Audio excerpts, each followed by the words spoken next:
I'm Brent Leary. Paul Greenberg. This is the last time we're saying this for 2021, right? Yeah. Do you think it'll materially change in 2022 as far as your name and my name? I don't think so, but at least we have more than 7 days not to say our names. We'll have 2 weeks. I don't know, something like that. Anyway, we are the CRM Playaz. We're glad to be here. Yeah, I am. I really am. I had to Have contemplate it for a while. Have you recovered from all of the No, showering of love that not was even presented close. to you? Well, here's the thing. It's still coming. I had And there, so Alan Lipovsky, who's okay. Now that's Italian. yeah, Italian. That's I like Italian. Don Amici too. By the way, Yeah, Bonacera Donamici. maybe Uh, Sarah is Don's is daughter. Don's I don't daughter, right? That stands for beautiful, beautiful Sarah Amici. know. uh, so, so like Alan Lipovsky, who we know very well, said and he made a video for me separately. And then I got this text from Michael Moe saying, I must be, he said, I must be like the secret mistress. Brent didn't ask me to do one. I would have done one. Right. And things like that. Right. So I'm getting like a lot of notes about people who said I would do a video.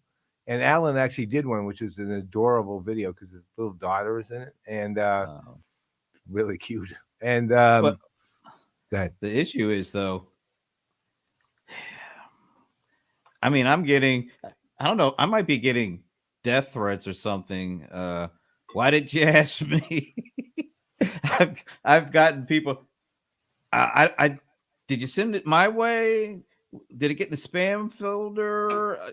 It's like, look, you can only ask with so many people, and I kind of asked a lot, and I guess I shouldn't have been surprised, but I would say 75 to 85% of the people that I, contacted did it. I mean, Wow. and even, I mean, and we're talking like 75. I could have easily had over 100 videos, but I mean, what could I do with 100 I videos? know what you did was so amazing to begin with. I don't even know where to start. That's Oh gosh, what is this? Bob Fatal shaping, with aspirin if he is shaping. I shopping, don't know what maybe that means. shopping. I'll definitely be shopping in the new year. That is So definite. That's a definite. Sven, what's shaping? What do you mean by M- shaping? Shopping or Getting in shape, maybe. yeah, or maybe becoming a sculptor? I'm wearing my Christmas gift to myself. I Oh, got let's my see this my new one. Rams things. Can There you? it is. Whoa! Oh, wow! Wow! I like the little That's thing on kind the. of preemie. That's a primo Rams pull. What is it? A pullover? Is It's it a like the sweater same or thing like that a you got. hoodie? It's Oh, a little zipper pullover, not a it's hoodie. those things are really nice, and you know what? They are warm. Yeah, this They is are nice. definitely warm. That's a It definitely beauty. blocks it out. Cool. Shaving. Oh, he just left out the P. He reversed the P in the V. Yeah, yeah. I will Shaving definitely be shaving in 2022. in December 2022. That's a real thing. Yeah. So, so the purpose of the last show of 2021, we really just didn't have a theme. Just thought, the theme could be asking each other questions, getting questions from folks, have them come on and ask the question, stuff like that. Oh, look at Jeff Oh, Risher. come on, man. But you're going to take that. You're like so totally clean. Well, actually, that's not true. Think on the happier hours, sometimes he's not so clean shaven. So it might look make you look really good with a beard. We'll see. Do it. Yeah, Do it. the thing with me, it's not like I want to grow a beard. I just hate shaving. And since I Yeah. don't have to go out and get gussied up for events and stuff, I tend to just don't shave until I absolutely have to. So, I told no, I do. I used to be that way actually, but when I was living in Chicago, the problem was winter would come, my nose would run, and then the basically the drippings from my nose would freeze on my mustache ugh, immediately. So I wow. realized I don't want to have a mustache or a A, beard because a it's not. frozen That's what it is. snot icicle on your beard. Yeah, that Basically, on the mustache, it would come right down here and freeze immediately because the weather was so cold. So I never had a beard since then. that's a good reason. I'm glad I'm in Well, you Atlanta where we don't typically have that kind of stuff happening. So, see, that's the thing. I mean, you saw that beard I had in '69 was a great. yeah, that was a good beard. That was a beard, man. I was very proud of it. I think I'll. I'm gonna see if I can find it and put it up. Put it up. So, do you think you could still grow a beard like that? Well, it'd be gray. I could, Well, but my yeah. hair. I'm still got enough follicles there to do it. So see if we can get a good camera view. Whoa, yeah. Here's where autofocus sucks. This manual focus. I can't really do much with Do it. you have Yeah, well, it? actually, here we go. This is good. Yeah. And how old were you at that time? Let's see. I was 16, I was 19. Wow. 19 years old. I was. I When meant did you shave business. it off? Oh gosh.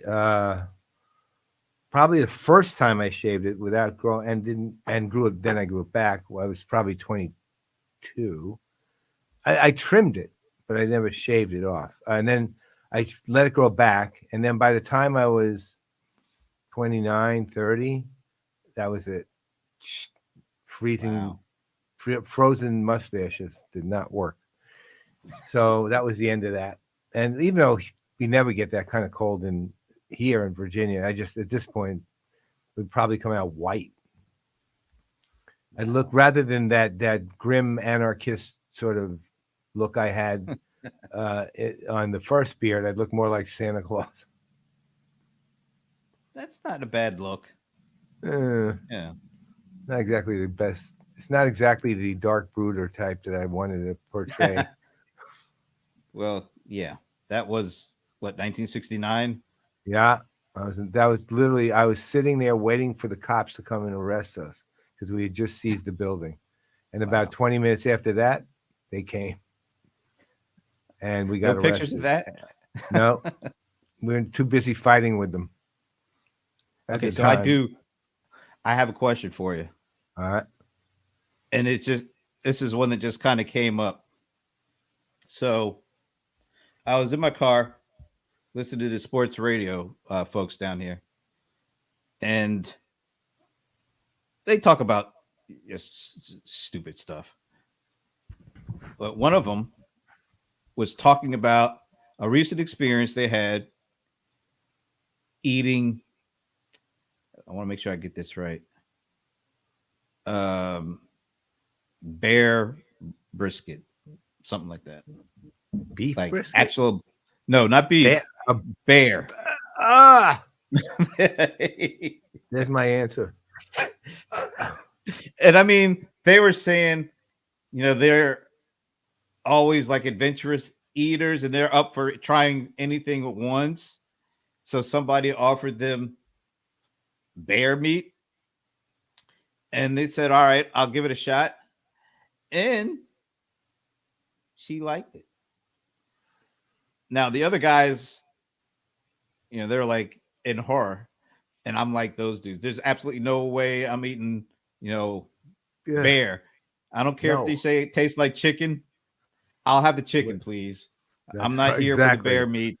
I don't need something that Uh, tastes like chicken. I need if chicken. I want to, yeah, a hot ham and Swiss, I'd rather have a hot ham and Swiss or a hot, turkey and cheese. I'm not eating a hot bear and cheese sandwich. That's just Uh, not going down like that. oh, literally not going Jesus, down like that. that is literally right. Literally is right. If it goes down, it comes right up. Yeah. But I know, like, you're one of those kind of adventurous eaters. Maybe not Not as like that. adventurous as like Samir or No. Esteban, but you got some adventurous stuff in there. So, what has been the strangest or most different kind of animal you've tasted? I well, I mean, the problem is I'm an animal lover, so I don't tend to want to taste animals. In fact, I've given up red meat. Right? So, in your days of being a carnivore, what was the strangest thing you've eaten that was had animal meat in it? Well, I actually did taste rattlesnake. You remember the first one that was supposed to be Uh, like ch- rattlesnake meat, which everyone said tastes like chicken. Speak of the devil. Let's just substitute. But the weird thing is, it kind of does. It doesn't. The texture's nothing like chicken. So, oh god. uh, well, it's not slimy either. I mean, it's not like snake slimy. It's not. They just told me to try it. I said okay, and I did. And then they told me what it was, and they said, "Well, I'm not eating that again." And then the other thing I tasted was odd, but it's not. Was I tasted? I think it was alligator meat or something like that down in Florida one time. The alligator, they had these fried alligator, like how they have those you call it not chicken tenders, but they're round chicken. Yeah, I guess they what do they call those? Nuggets. Just like nuggets, chicken nuggets. These were like alligator meat nuggets, and Oh, they were serving them in Florida. So I tasted a hell couple of no. them, and Ugh. they Did it were taste like chicken? game. No, they were just gamey. Bleh. Ugh. I didn't like them at all, and I didn't. That was it, really. And beyond that, see, I mean, I'll tell you the most important thing I ever did when it comes to things that were f- related to things you might eat. Because so there's this ceremony in Newfoundland.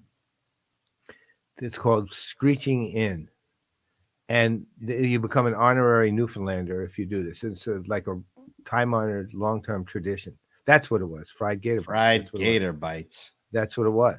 That's Wow. what I had. So, so um, one of the two things you have to do are, aside from take a fake oath sort of thing, um, you have to drink screech, which is a rum that is actually the tradition is it was made from the scrapings at the bottom of rum barrels. It's really not very good rum, but it's a famous Terrible. Newfoundland thing, and then you have to kiss a codfish, What? literally like that No on the thanks. codfish lips. Oh, I did all that. right. That was easy. That part was actually easy. But you just go like this. You just go like this, and then you're Mhm. done. It's I'm not actually here in for the it. play and Come From Away. You actually go through that ceremony. It's hilarious. Oh, Sven, look at Sven is on our case. Okay.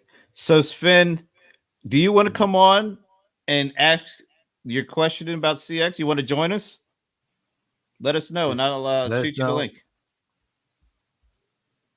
We'll take serious questions, fun questions, kind of questions that might get me ill, like kissing fish on the Codfish. lips. But Cod's we'll good do it. eating though.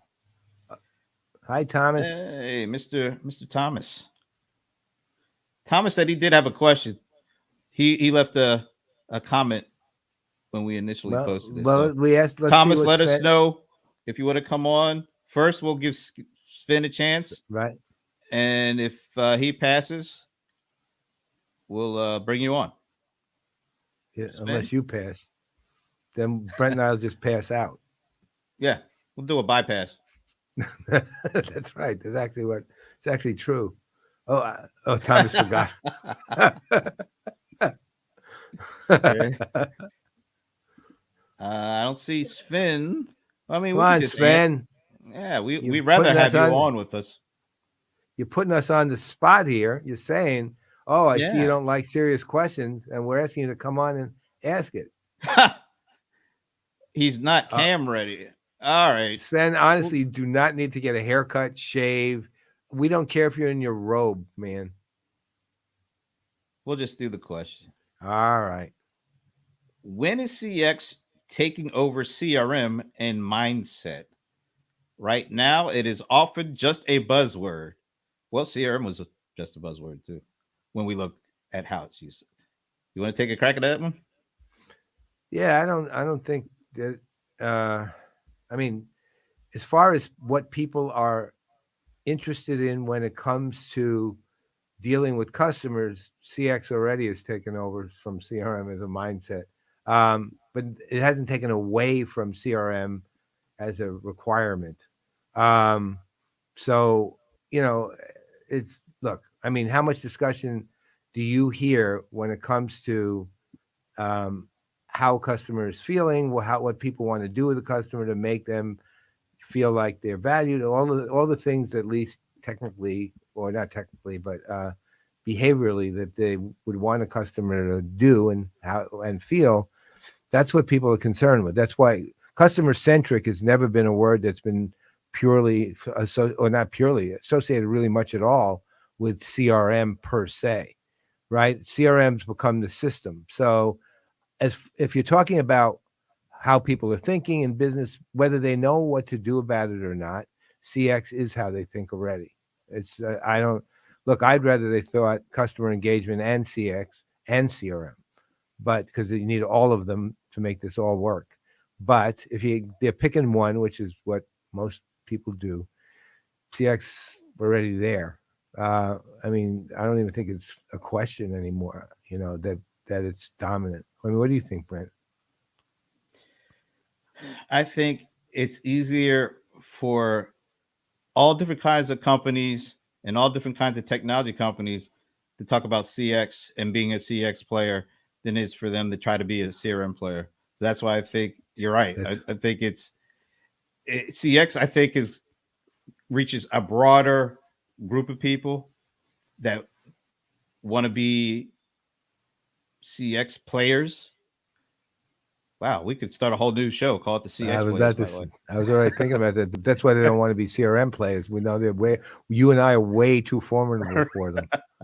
I just think that at this point, because there's so much um is nebulousness. It's not a word. It's a Yeah, very CX is so nebulous that almost any company can say that they're a CX player, and and truthfully could say at least they're kind of correct, and that's why I think Sven, it's probably already happened. Although from a financial perspective and being able to say you are a platform or a real you know, player in terms of a CX technology player that companies use to really build out their strategy, it's still a ways off. But I think the aspiration of a lot of companies now is to be a CX vendor or a CX platform more so than a CRM platform. And let's face it, maybe the other part of that is when you think of CRM, you already think of a handful of companies, and that's kind of hard to get out of people's minds. yeah, Whereas CX, you don't think of any one dominant player. So that's kind of how yeah. I see it. I agree. I don't. CX is also a sexier concept than CRM. CRM's mature now, and it is what it is, and it's needed. It's a necessary operational component for businesses. It's not, but it's not like it it will enable things that have an impact on customers' behaviors, but isn't the thing that impacts the customer's behaviors directly, right? So that where CX is the broad categorical thing, to your point, that anyone can claim, as long as part of what they're claiming is we are here to help you retain and add customers, right? And then and when you say retain, you're automatically in the CX game, right? One way or the other, because ultimately the customers, look, it goes back to the first mantra I think I ever put forward. I mean, mantra to myself, I ever put forward when I came into the CRM world, which was the one I still stick by, which was if a customer likes you and continues to like you, they'll continue to do business with you. If they don't, they won't. And that's pretty much CX in a nutshell, right? So you do what you have to do to keep that customer liking you, then you'll be fine. And then you can call yourself CX. You've got a CX strategy. You can call it that. I mean, you want to get technical, it probably isn't, but I think it's pretty much, again, to your point, there now. Why don't we do this? Why don't we ask Thomas before he Okay. asks us something? Why don't we Nice. ask him what he thinks about that? There you go. Good move, Brent. Woo. About, Take about the heat off CX. us. Put it on you. CX versus CRM. The heat's on you, man. Oh man. You're in the hot seat. So, okay, that was a tasted announcement. Yeah. That's right. Exactly. Well, CRM versus CX, for me, it's actually fairly simple. CX is surrounding CRM. Basically, CRM is the transactional core of whatever CX is. So you can't do CX without CRM. Right. So so what's the mindset then? Mindset of company. The mindset needs to change. Actually, that needs to change as well, because what is an experience? Experience is something that is received. So actually the person on the other side has it. So I can't control it. Well, I can influence it by engagements. What did I write 10 years ago or 5 years ago? There is no experience without engagement, right? So there needs to be some engagement so that the other side experiences something. And in order to be able to control that or to influence it, you can't control it. I mean, you don't know how I woke up that morning. You need to think about what I want and what I need. So means you need to get from inside out to outside in. Yeah. And well, that's the core change that needs to happen. It's funny, you go all the way back. We used to want that was how we defined CRM too, if you think about it, all the way back. No, outside in. It's just that, ultimately, the whole thing always boils down to, which might sound pedestrian, but it boils down to how people define things. That's all. Yeah. I mean, literally, it's what's the definitions that they give it. And if you think about it, what all three of us were thinking about CRM 7, 8, 10 years ago is what we pretty much think about CX now, right? It's just that the marketplace said, no, that's actually not what we think about CRM. We think it's a system and a technology that's being enabling that system. That's what we think CRM is. So that's why, no one said CRM relative to experience. They used to say, well, we are using a CRM. That was what I was drive me crazy unto itself. I hated when I heard that one. A CRM what? Right? We are using a customer relationship management. A customer relationship management what? But then what they meant, of course, was we're using a Salesforce. We're using an Oracle CRM, not CX. We're using Creatio or BPM Online at that point. We're using those things, right? And that's what all they meant, and that's how they decided to define it. So guess what? We lose. Yeah, but we lost. On the other hand, one. I don't think you see anybody running around saying, "Yeah, we're using a CX." I haven't heard it. And then I would just say to him, "You mean an AX, like an axe?" Well, and the CX thing is, if people start to speak too fast, then you're ending up somewhere where you don't want to be. I'm gonna slow that down a little bit there. But now, on the flip side, let's think about engagement and CX, and a lot of what we're hearing today is, you need a certain level of empathy and you certain level of engagement to create the right kind of experiences. But then you look at a company like okay, and you tend to think about, you know, person to person engagement, vendor, somebody representing a vendor and the customer, and there's some sort of exchange that has some kind of humanness to it. But then you think of like a company of Amazon, which I've been a customer of for 24 years, and I barely know anybody over there. I never hardly ever talk to anybody about my experience as a customer. I do so now because I do some engagements. But before that, I didn't know anybody over to Amazon. I didn't have any kind of human interactions for the most part, but I've maintained being a very avid customer for 24 years. Mm. So how does that play into kind of I was going to say the traditional view of CX when I don't even know if we have a traditional view of CX yet, but it feels like Amazon does not fit into that traditional view when you think of the human engagement that people Mhm. maybe tend to focus on when it comes to engagement and experiences. Yeah, and that's Well, that similar goes for other to companies. Sven's and Thomas's recent specialty, Yeah, supply chain and CX. yeah. Tuesday, shameless plug with Stephen LeMay. You can So, no plug is shameless on this show. This look, we are. What's that word they always say? This is a safe space. Wow. The show is a safe space. and extending on this Amazon example, look at Ryanair, which is a Oh, low cost. It's a budget carrier in Europe, right? So there's pretty much the same. Bring your own chairs. Yeah, bring your own We'll pay seat, extra. basically. Yeah.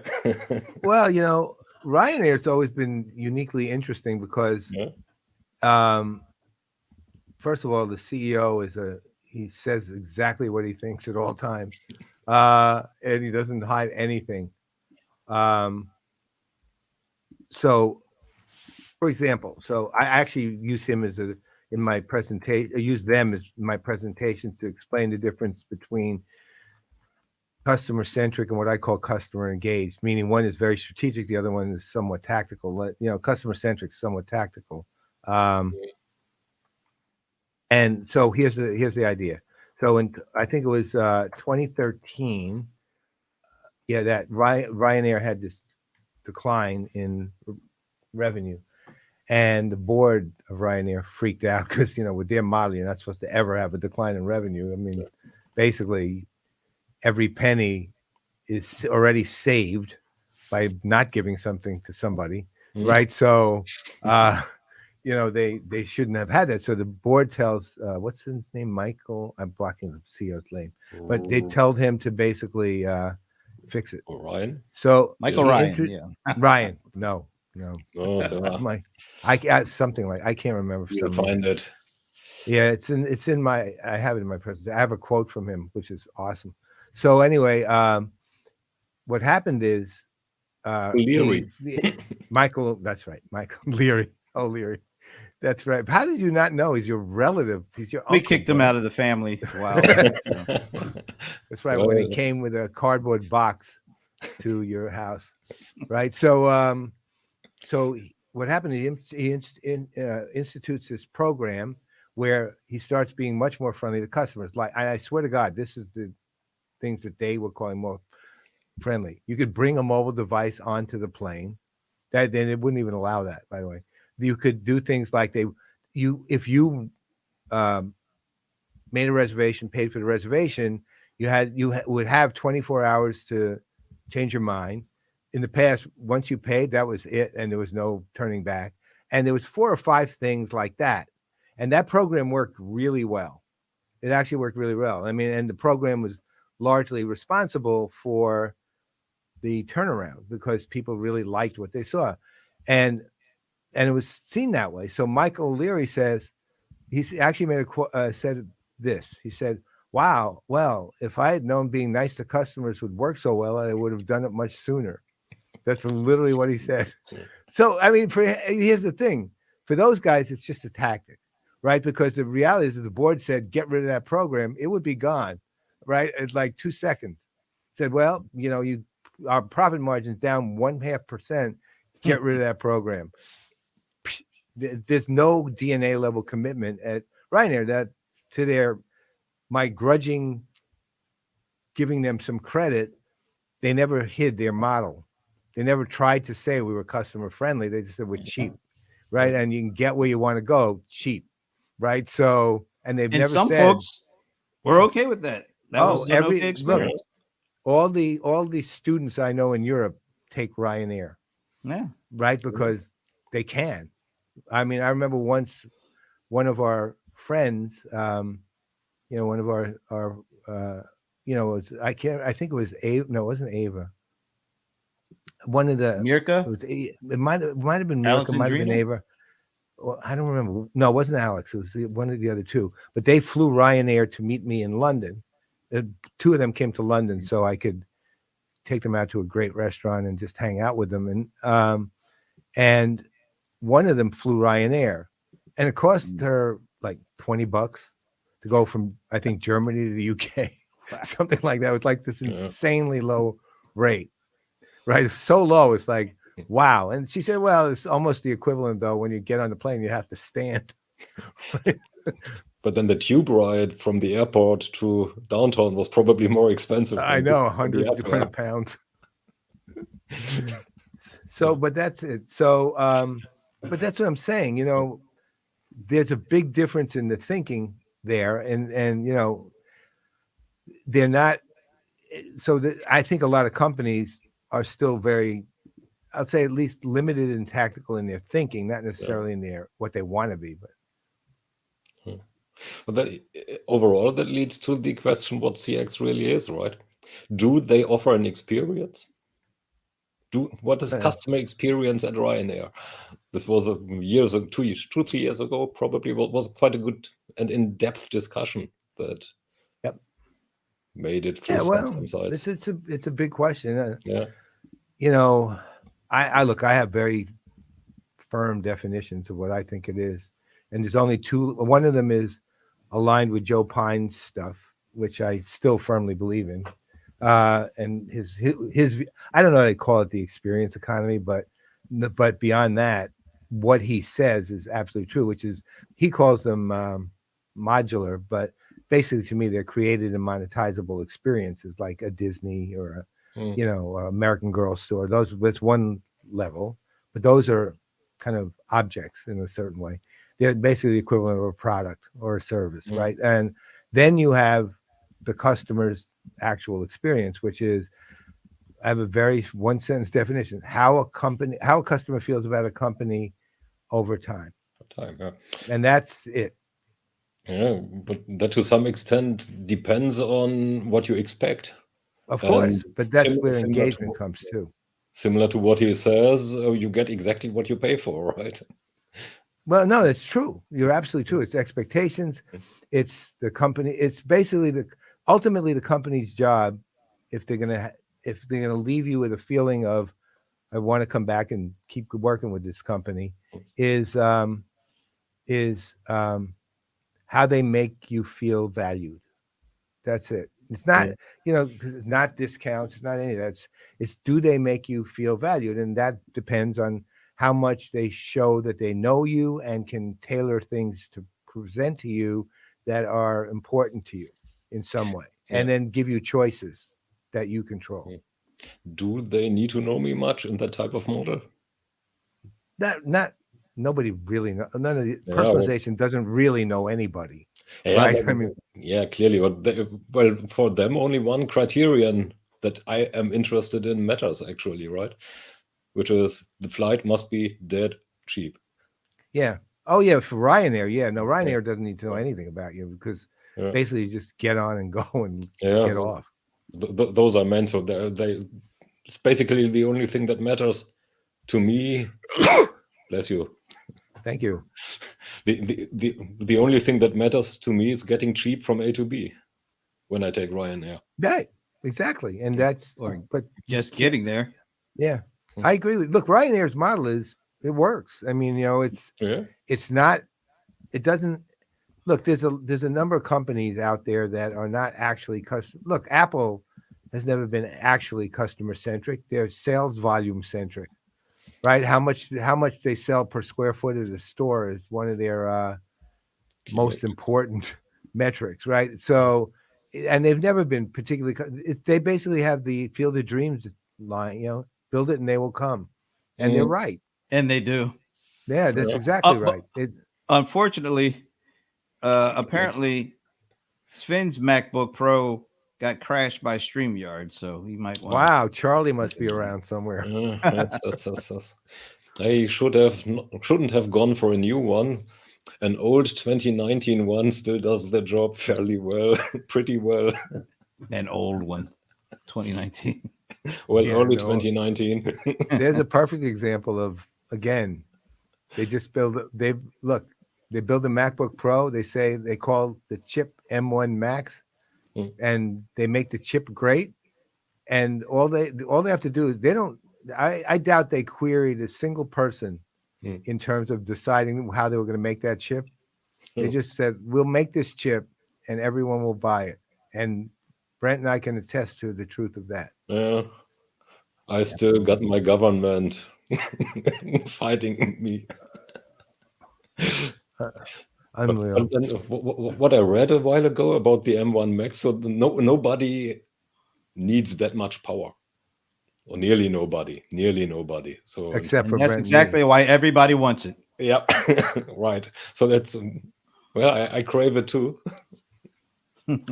Well, listen, I was heavy in Windows and PC laptops for years. My tablets, my phones have always been Apple without any question. I don't even look at anything else at this point. I had an iPhone 1 and I've had iPhones ever since. I had an iPad 1, so to speak, and I've had iPads and iPad Pros and iPad Minis ever since. And I'll change whenever I change, right? So I go a couple of generations with an iPhone, but I then change. I have the iPhone 13 Pro Max, and Max is my word, right? So, the thing is, though, with laptops, it was MacBook Airs and things like that back in the day. Then I said, you know what? I'm going back to PC because my productivity is still on the desktop is PC. For both because PC gaming is way better than Mac gaming. And number two is Windows really does have a lot more applications and capabilities than Macintosh does. It just does. So it's in workplaces, so it's easier to tie up to them without any issues. And so, but then when this came out, it wasn't even a question. I'm buying it.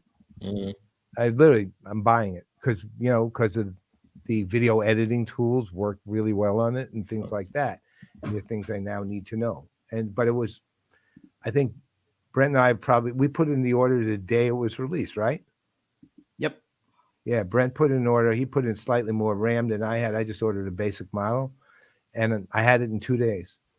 And Brent had it in about 2 weeks because he had the extra RAM. But that's what I mean. I mean, the production's fast. The capacity is great. The hype is enormous, but they're not a particularly people-friendly company, right? They never were. They never were. No, they are product-centric. Yeah, but they are, and their sales. I'm not kidding. Their sales volume-centric. Their prime metric is when it comes to retail is how much they sell per square foot on floor space at a store. Yeah. Wow. Still, they manage to make us want it. Of course. Which is back to the experience economy, right? So something apart from creating hype, they are doing very right. I mean, hype doesn't help, does bring you only that far. If the product sucks afterwards, then the hype doesn't help you anymore. So I agree. I mean, ultimately, it does have to do what you expect it to do. Yeah. Right. So, regardless of anything, it's actually pretty amazing. Yeah. No, there's a lot of outliers, and sort of surprises in our universe, and it's the ones that everyone points to prove that all three of us, or each of the three of us, are wrong about something, right? They pick the outliers so they can say, "Oh, that proves you're wrong." Said, "No, that proves there's an outlier," right? So, well, but that's it's just big world, So, but the companies like Apple, really, I mean, every time I think of Apple, I literally think of Field of Dreams. Build it and they will come, because that is literally what they do. They don't. Again, have you ever once, as a user, been asked on, other than when there's a problem or there's a post survey after something, meaning, but have you ever sort of been asked by Apple about how to improve their product in any way, or what you want? No. Never. And this is after what? Decades of using their products. Right. So, but they don't care. They really don't. I'd like them, if Apple's listening by any completely unusual and odd chance, I would love you to come on and prove me wrong. Yeah. They must be listening to something, right? Or Somewhere. Or they meanwhile are that powerful as an opinion maker that what they create gets right anyways. Yeah. Minus they're some great engineers, deviations like the touch bar or the Newton. Right. Or Siri, despite the fact that Siri's still around. Well, Cortana's still there too. I think we should have Siri and Cortana on the show to talk. I want to throw this into the mix and see if I can add this. So this came out just yesterday. From the Washington Post. So they doing a survey on privacy and which social channels do people trust, or not just social channel, because I don't know, Apple and Amazon aren't really a social channel. But anyway, these big brands and where people are in trusting them. As you look at this, is there any surprise on here about where trust lies and where it doesn't? Yeah, on the bottom line, I would put Amazon next to Facebook. Why would you do that? I don't understand that one.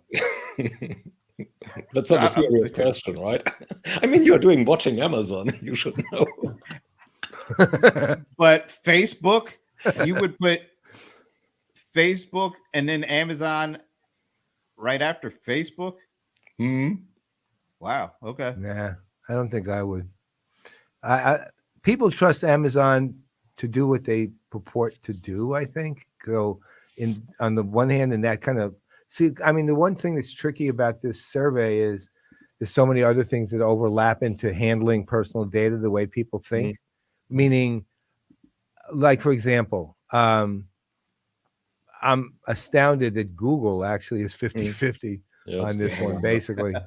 Right? That's astounding to me. But that's because most people, not because they actually think Google will handle their personal data so well, but I think it's mostly because they trust the search result. Right? That's all. Wow. There's a lot of those. Well, there's nothing. You look at a Google search result. Look, let's put it this way.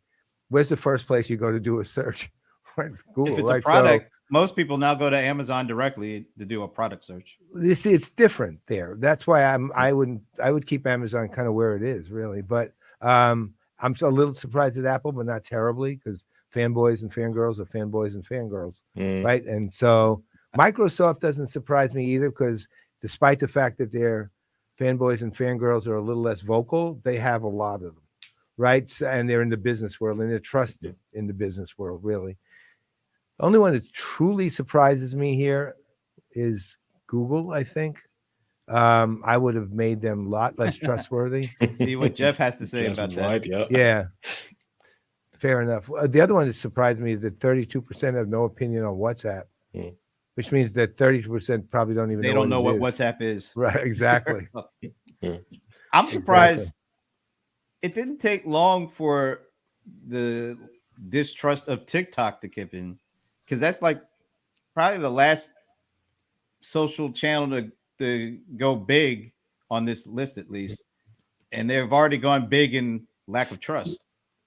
So here's my question to the pollster, though. What's the age breakdown of this thing? Let's get them on. Pollster at Washington Post, can you come on with us right now? That's right. Here's the link. We have questions. You have answers. I mean, it would be interesting to see whether this is what the samples is and who they actually asked. And Hold on a second. I would say Washington Post SCAR School poll of 1,058 U.S. internet users with an error margin of plus or minus 4 percentage points. Now, they didn't say what percentage, male, female, age. Yeah, age would seem to make a bit. I can't imagine that young people distrust TikTok at that level. Right. I can't imagine that at all. I can't imagine that at all, yeah. Speaking of a plug, I'm actually doing a survey project, and it is using young people and old people or older people and male and female breakdowns and categories. So February, there should be some good information on this. Cool. Cool. 2,000 person all US survey. So I would love to see this against that. Can I say the surprise for me, and it wasn't a big one, but it kind of an eye-raising kind of thing. I thought Apple would probably be the most trusted, not Amazon. And the reason I said Apple is partly what Paul said about having the fanboys, but it's also you got to give Apple the credit for kind of raising the privacy awareness that took place over this past year. You know, the changing of some of the making it opt-in as opposed to making it opt-in versus a default opt-out. Yeah. And I think that was a huge kind of time delineator before that happened and after, because the privacy conversation and the awareness for privacy definitely went up a few notches. Yeah. But on the negative side, some of the other moves that Apple made because of that move, it increased. I think I saw services revenue went up like 3x. Yeah. And so the move hurt other big companies, but helped Apple out. And I think maybe there's some people who see that. And while you got to give Apple the credit for kind of starting the conversation and doing certain things, it seems like the things that they've done have actually helped Apple out more than maybe even the consumers they say the moves are made for. Which makes it a smart move, right? I mean, a win-win. It's a win-win, right? But curious, why aren't you surprised that Amazon is on the bottom of the list? Oh, I was just saying I thought that Apple might be a little more trusted than Amazon. Well, they're actually 40-40 in the not at all, but 53-44 in the trust a great deal. So Amazon is head and shoulders over everybody else.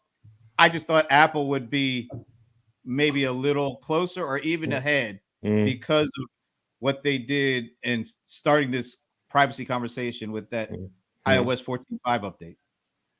Hey, hold on one sec, guys.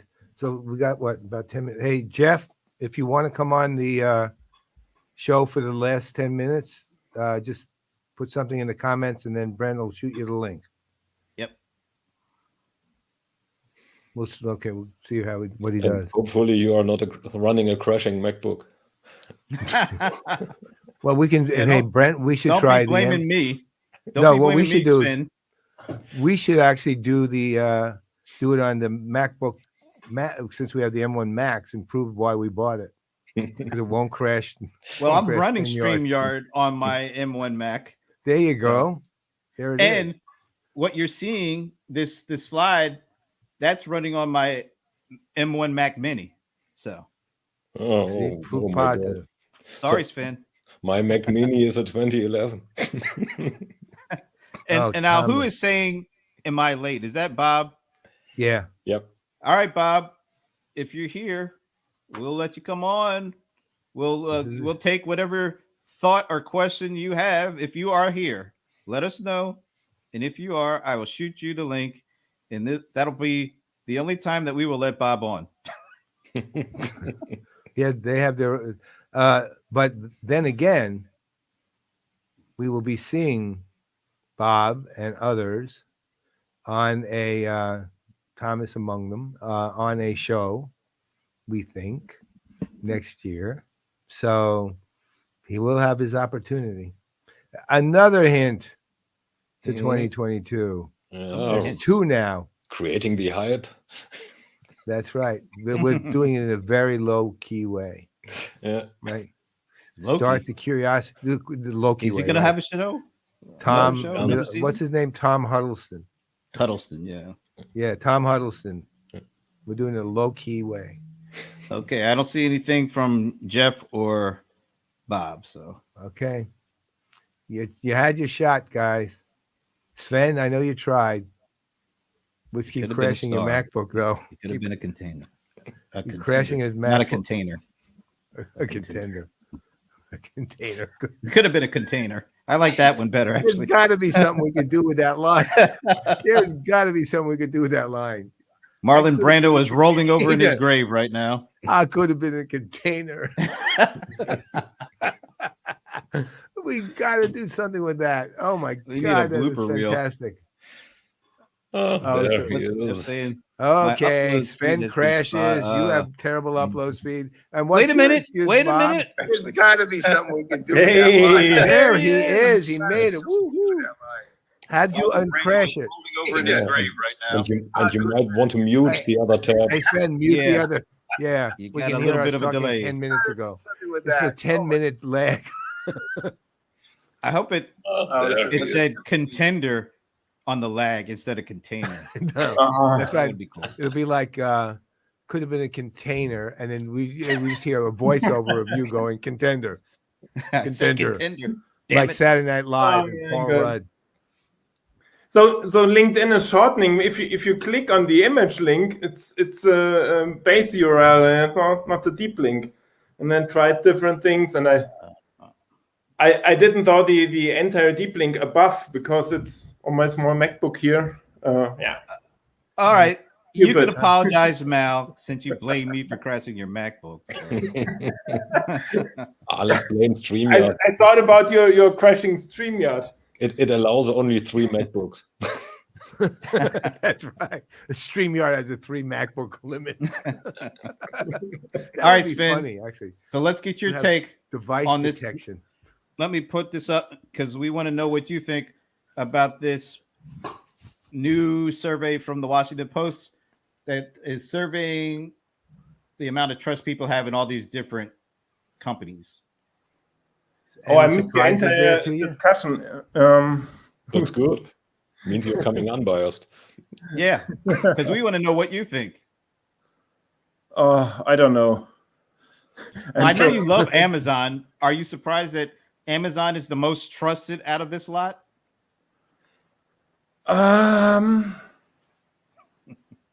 Or that Facebook is the least trusted? Nobody's surprised by that. I'm not wondering that people trust in Amazon because they are delivering the right value to everyone, and it's easy, no problem, no issues from end user perspective. So I don't wonder that people trust about the handling of personal data, Sven. That's what I say. But why do you hate them so much, Sven? Who's saying that I'm hating Amazon? Every Friday, when me and the bold one, John Cold Rice Lawson, have to say the whole thing every time. Whenever we do watching Amazon, Sven starts throwing all sorts of come on hit, a little kick there. Once or twice I did a short joke, but yeah, that's a personal thing, but the company culture and what they are doing and how they're approaching the market. I say, okay, I like to buy on smaller shops more than on Amazon, even if it's easy. Yeah, so I try to use the other ones because they are too big. No, look at what Jeff just said. that's a bar right there. When Amazon sends me something that doesn't work, they send me another one. When Apple does that, they tell me to buy another one. That's a huge right. difference. That That's is a exactly huge right. difference. But again, that goes to the heart of what all of us are kind of doing here, which is that we're really talking about our overall trust in the company, and then it reflects to how much we trust their use of data. We don't know, like I don't know, I shouldn't say we. I don't know that they, one way or the other, how they're actually handling my data. Yeah. But I know they have it, and I know they, Facebook, is using it because they've been ripped open 100 times already. Yeah. But I had to change the look there because if I go back to the previous look, you can't even see spin. That's right. Okay, so yeah, flip the look. Yeah, and I also want to point out, I always get a chuckle when somebody on screen is also commenting at the same time. I know. So I always kinda like that. I couldn't help. But it really, I'm asking myself why what's the surprise with Microsoft there? Yeah, I think that was Bob. Yeah, it was. Bob, are you there? You want to come on and answer this? We're giving you a shot here, man. Right. We'd love Worst to see case, you. type it if you're too I shy. never thought I'd say that. You already Okay, threatened come on, him. Bob. right? Bob, don't you want to be a container? Come on. I know we can do something with that. Oh, I'm not ever letting that line go. That's a great line. Yeah. I could have Did been a this- container. Surpass Mikhail's Navy? No, nothing. That's Hall of Fame level already. That's the Harvard. What's that? Harvard Society? What do they call Lampoon? it? No. There's a society like the Pudding Head Society or something, which gives out awards for Pudding Heads, oh my the gosh. worst kind of things, like Tasty the worst pudding something. or No, something like maybe it is the Hasty Pudding Society or something like that. But they actually annually give out like the worst of awards, and they're really funny. And I'd say Hall of Fame level with Mikhail's Navy, Hall of Fame, no question. That was one of the best ever. With regards to Microsoft, may have a point there because they just bought a Google competitor, right? An ad platform competitor with Xandr, right? So they are big in that business, or getting bigger in that business. It's interesting because again, look at Bob's response, the one that Brent just pulled up, right? Oh, which was hold that back. No, the that other one. one. So I mean, think about it. That we're not talking about their handling of personal data here. We're talking about the trust in the company. And the interesting thing is, Microsoft's actually the most complicated, maybe of all, because on the one hand,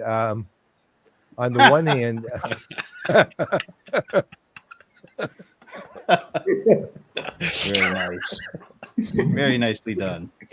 it's a Doesn't beauty. it have a cam? That's a beauty. It's a pre-smartphone device or what? I don't know how A Windows phone. both. It's Oh. Windows. That's right. It's no. He's on Mike. What was the name of that device? The one that you led to that tiled with a Z, I think. It was like their entertainment device. Oh, the Zune. The Zune. No, That's what not it was. the Zune. He's on his Microsoft Zune. That's terrible. I had one. remember. Microsoft gave me one. Don't even know. That's Right, the only so- way you would have had it. No, it's exactly right. It was, but I always thought that, I will tell you though, I thought that the interface was really cool. I did back in the day, and it actually works really well on a mobile device, but just doesn't have to work on. And how much did you use? I listened to music with it for a while, but eventually it kind of just broke. Right? I mean, it wasn't a terrible device. It just was Just a bad poorly container. thought. Well, all. yeah, that's right. It could have been a container, but it didn't. Right? So Could have been somebody. Oh, that's right. something. It could have been somebody. It could have been a container. No, that's something, Jealous. Marlon. Not somebody. That's something. That's something. Not He somebody. just did a backflip in his grave. I'm just That's right. telling you. All I was gonna say was, on the one hand, people are like Bob was saying, Windows 11 restatements. On the other hand, everyone trusts Azure.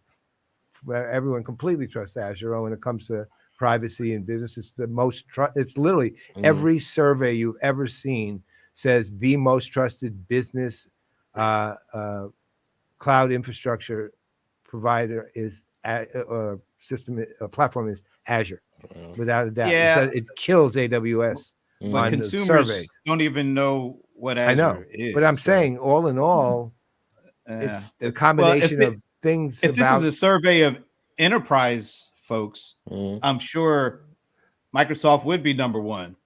Yeah. No, but it's not. It's just, I don't think that survey proves. The more I'm thinking about it, the more I'm looking at it.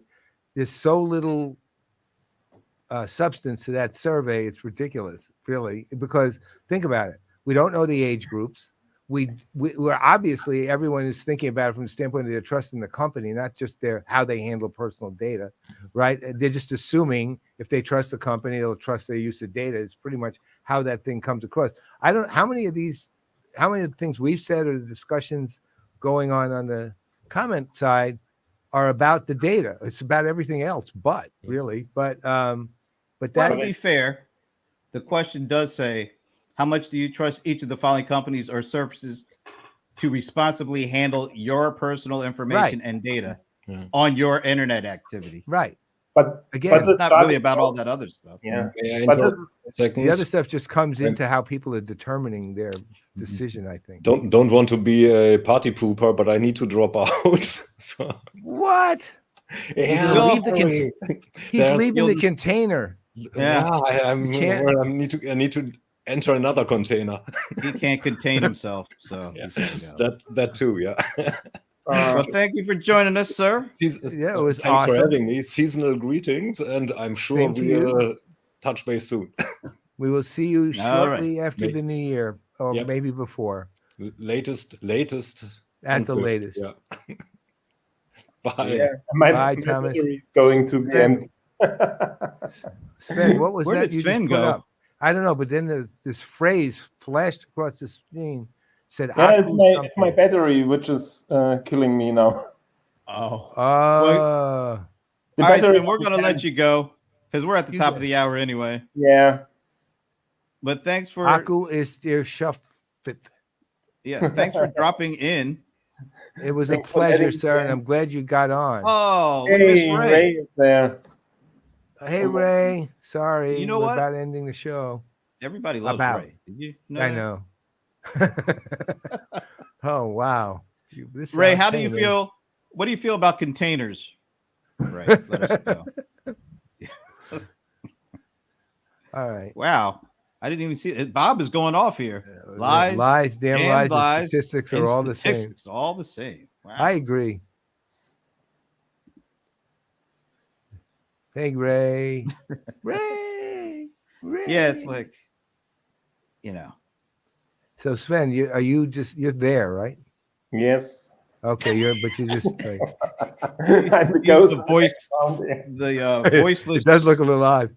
The container goes dark. The faceless voice. The container is dark. Oh no! Can you find your way out? Do we need to? We need to bang on a wall or something so you can find the door. Oh, he just left. He found the door. He's gone. He's gone for good. Wow. Bye, Sven. Happy holidays. Merry Christmas.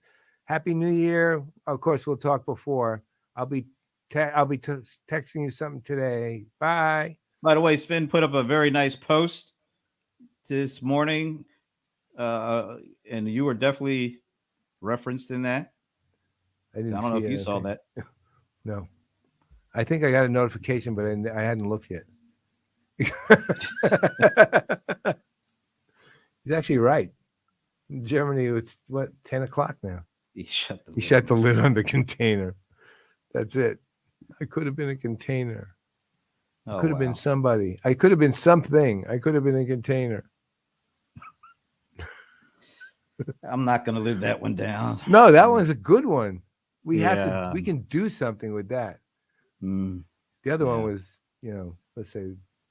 I still like Mikhail's Navy. The joke was great. It was just like, let's say on the one hand, it was completely over the head of our guest.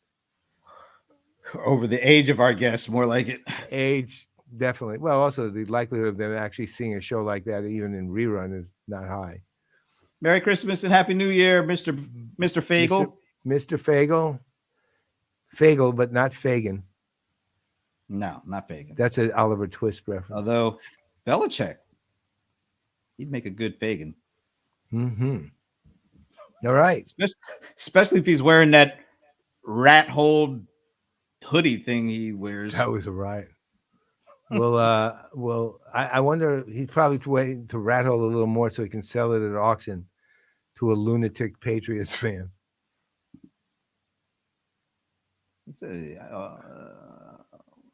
Yeah, we couldn't hear you. No, We need to have Ray on at some point. Yeah, I think so. Maybe early next year. Just get him on. Yeah. We'll go to our bosses and see if they allow us to have Ray on. I'm sure they will. Maybe. They may fundamentally oppose ideological perspective. All right. Well, So, all right. any thoughts? This being the last show of the year? Nope.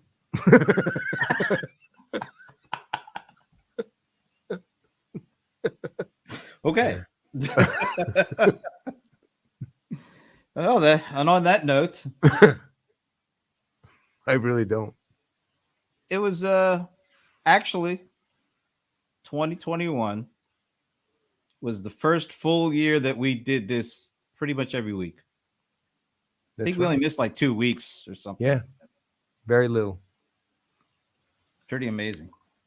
From the standpoint of what we're doing, it's basically outside of Yvonne and my brother and his family, love of my life, what we're doing. It really is. Good night, Gracie. Wow. I Bob, didn't you're know. not that. How old are you? That's what they say. Burns, right? Yeah, George Burns. George Burns.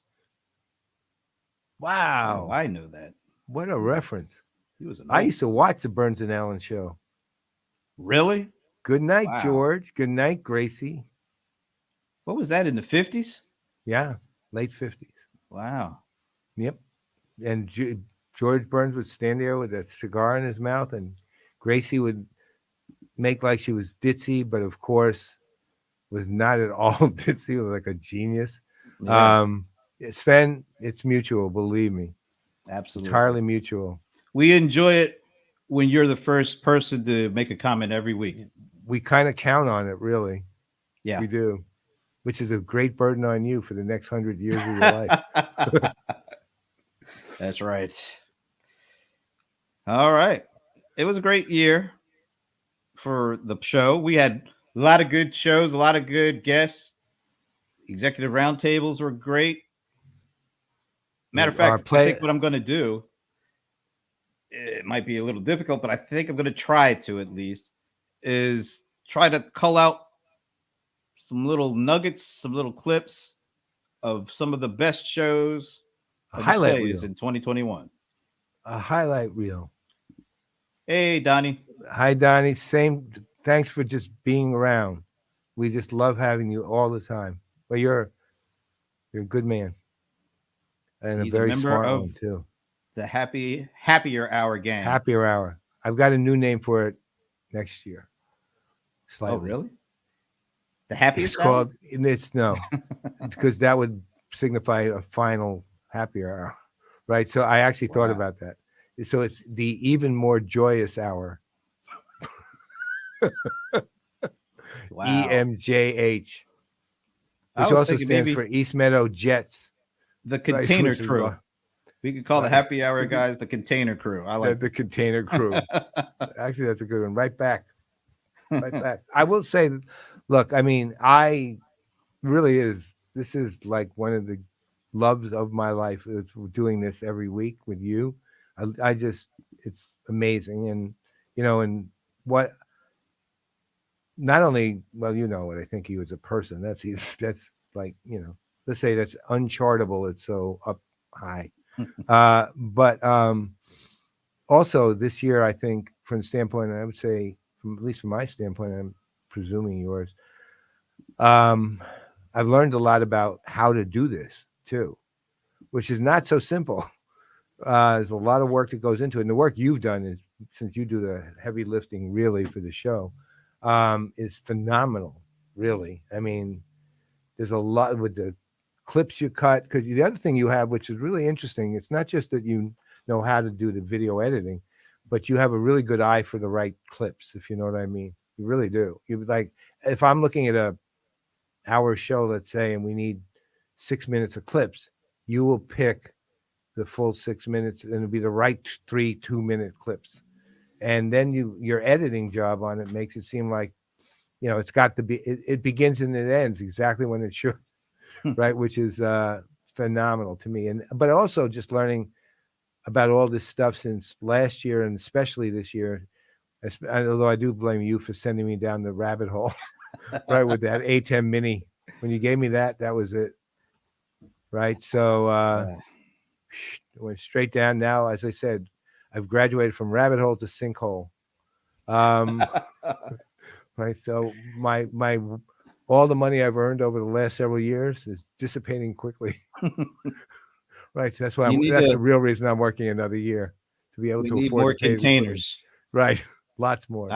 Not more cowboy, more containers. I'm going with Mike Fawcett's route. Oh wow. Right, so, no, I won't ever do that. Mr. Linz's. Yeah. Same to you, Jeff.